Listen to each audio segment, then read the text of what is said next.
Hey guys! Tonight we drift into a world where being human really wasn't the blessing you might think it was. Picture yourself under a starry sky somewhere in ancient Greece, the cicadas humming, the smell of wood smoke from clay hearths drifting through the air. The marble temples gleam faintly in the moonlight, but you, a simple mortal, know the gods inside are not exactly rooting for you. You're not the hero on a vase painting, you're more like the villager who gets trampled when a god and a demigod decide to wrestle in the town square. And yes, you probably won't survive this story in one piece. So, before you get comfortable, take a moment to like the video and subscribe, but only if you genuinely enjoy what I do here. And hey, tell me your location and local time down in the comments. I love seeing where people are tuning in from. Now, dim the lights, maybe turn on a fan for that soft background hum, and let's ease into tonight's journey together. You trudge along dusty paths in sandals that pinch your toes, your stomach rumbling because harvests depend not on your hard work, but on whether Zeus is in the mood to send rain. Historians still argue whether the Greeks really believed the gods actively sent storms, or if it was more symbolic. But either way, the stories remind you that no matter how well you tended your fields, you could be one thunderbolt away from ruin.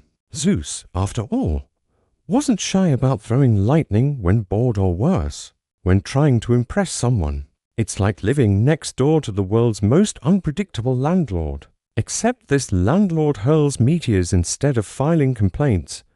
And then there's Hera, queen of Olympus, whose hobbies included creative vengeance. You remember how she tormented poor Io, turning her into a cow and sending a gadfly to sting her endlessly just because Zeus fancied her. Imagine being stuck as livestock, swishing your tail against bugs for eternity, all because your boss flirted with the wrong co-worker. That's workplace drama taken to divine extremes. Mortals often got swept up in Olympian rivalries they had no stake in. Take the Trojan War, you know. The 10-year mess sparked because 3 goddesses squabbled over a golden apple. Paris the mortal prince was dragged into their vanity contest, and in choosing Aphrodite, he doomed his entire city. It's like being asked to judge who wore it best at a royal gala. Only the loser burns down your hometown. Archaeologists really did find layers of destruction at Hisarlik, the site linked with Troy, suggesting that some version of a great conflict did happen. But to the myths, it wasn't politics or trade routes, it was a beauty pageant gone nuclear. The gods didn't just meddle in wars. They popped up in the daily grind. Picture trying to fetch water from a well, only to see Hermes disguise himself as your neighbor and borrow your jug, never to return it. Quirky tidbit, some villages actually left small offerings like honey cakes by the roadside, hoping to bribe Hermes not to cause mischief on their travels. It's the ancient version of leaving cookies for Santa, except Santa might also steal your sandals and laugh about it. And let's not forget Poseidon, god of the sea. If you dared sail without proper sacrifice, he'd stir storms just to watch you cling to the mast. You could give him a bull, a horse, or even pour precious wine into the waves. But there was never a guarantee. Historians still debate whether these sacrifices were literal drownings of animals or symbolic acts. What's clear is that seafarers lived in dread of his moods. And if you've ever been on a ferry during rough weather, you know why. Only, in ancient Greece, you couldn't just complain to the coast guard. The gods were also jealous of human skill. Remember Acton? She dared to be better than Athena, and suddenly poof, she's a spider forever spinning webs. Imagine practicing knitting, showing off your neat stitches, and the next thing you know, you're dangling from the rafters with 8 legs. It's a cosmic reminder to stay humble, or at least never post your crafts online. If Athena is scrolling, what's wild is how normalized this was. People accepted that life was precarious because the gods wanted it that way. The myth of Pandora drives this home. The first woman opens her jar, not box early text say jar, and out tumble all the miseries of the human condition. Hunger, disease, heartbreak, you name it. Hope, the last thing clinging to the rim, slips inside just in time. Quirky, almost tragicomic detail. Some scholars suggest hope wasn't a comfort but a trap, meaning humans cling to illusions while suffering continues. Either way, mortals had to grin, bear it, and occasionally sacrifice a goat. Your daily life, then, felt like walking across a chessboard while immortal hands pushed pieces around. Even the great King Croesus of Lydia, one of the richest men of antiquity, asked the oracle if he should attack Persia. He was told a great empire would fall. He attacked, and indeed it was his. Historians still argue whether oracles were intentionally vague or cleverly manipulative, but the pattern is clear. Mortals were pawns, destined to learn the punchline too late, and you, wandering through these tales, sense the unfairness pressing down like humid night air. You're not Odysseus or Heracles. You're more like the baker who loses his oven because Apollo wanted to test his lyre's echo in your courtyard. You shrug, you suffer, and you remind yourself that no complaint hotline exists for divine harassment. Yet somehow, there's a dark comedy in it. The gods treated mortals like sitcom extras, and still, people lit incense and prayed.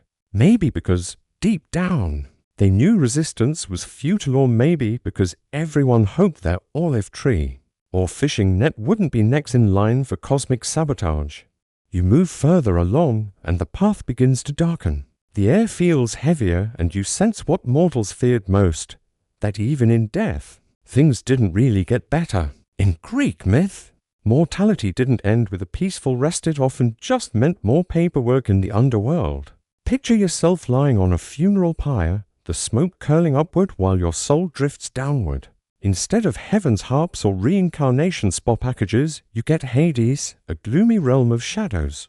Most mortals ended up in the asphodel meadows of vast, grey plain where souls wandered aimlessly, not suffering exactly, but not celebrating either. Historians still argue whether this vision reflected a genuine belief in bleak afterlife, or just a dramatic storytelling device. But the mood was clear. Death wasn't much of a reward, unless you were a hero, that is.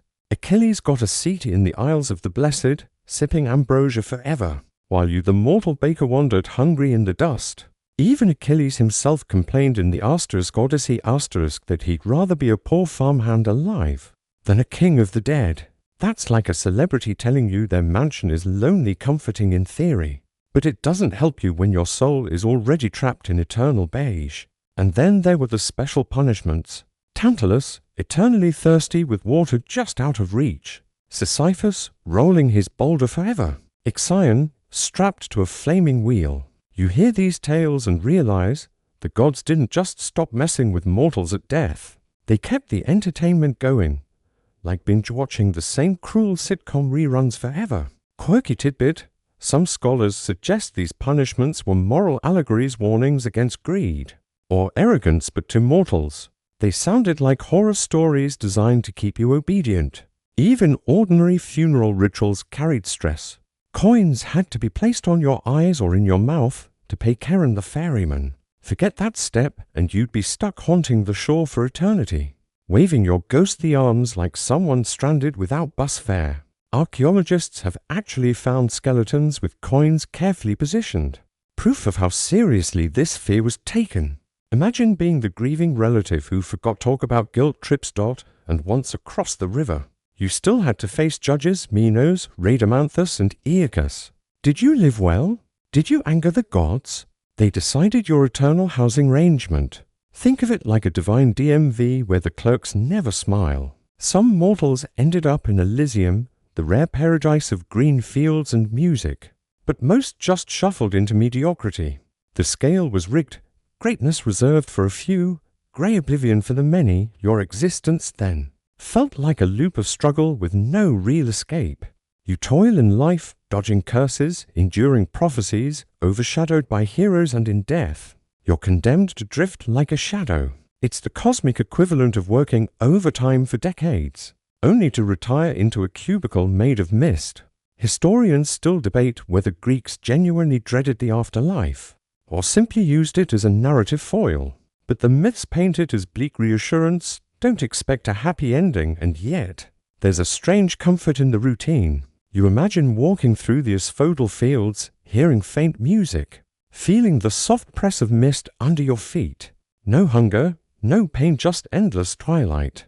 Maybe not bliss, but maybe a kind of peace.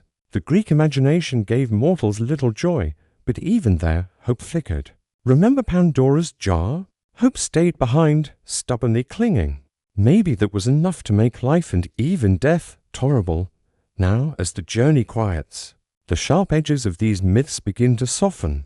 The clamor of gods throwing curses, the roar of battlefields, the endless shuffle of the underworld, all of it fades into something distant, like echoes from a theater you've already left behind. You breathe slowly, and the weight of mortal struggles dissolves into gentle rhythm. The paths through asphodel become less grey, more dreamlike, as though you're walking across fields of silver mist.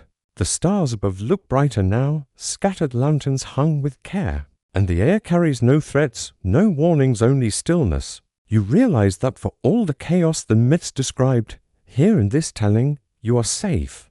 No god is watching, no curse is lurking. There is only the soft hum of night, steady and calming, like the background fan you left on. Your body feels heavy in a pleasant way, like it's ready to sink into rest. Thoughts drift like leaves in water, sometimes rising, sometimes spinning, but always carried along gently. Even the harsh tales of fate and punishment melt into stories you've already put away, shelved for another day. You don't need to carry them anymore. Instead, you let the imagery blur.